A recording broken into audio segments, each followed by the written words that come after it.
Well, it's been a year of wild weather events and the top end hasn't been spared. Darwin's had its wettest wet season on record. More than 2.5 metres of rain has been dumped on the city since late last year. And it's not going to stop anytime soon. The wet season's still got another 2 months to go. It's called the wet season for a reason, but this time Territorians have really copped the full brunt.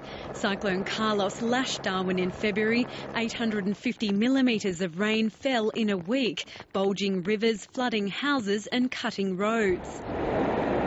It's reminded some of the 1990s when Darwin endured some of its wettest wet seasons for the century. In 1998, Catherine was hit by its largest flood when Cyclone Les swept through.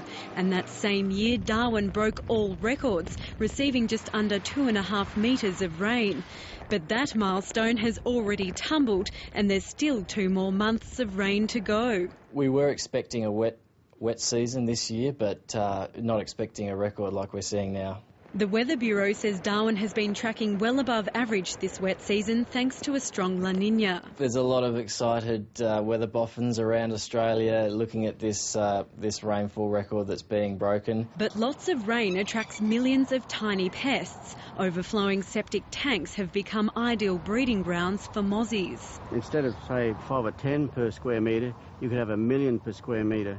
And this particular mosquito can carry Murray Valley encephalitis. The Bureau says it's likely Darwin will continue to receive a bucketing and possibly hit the 3-metre mark before the end of the wet season. Phoebe Stewart, ABC News, Darwin.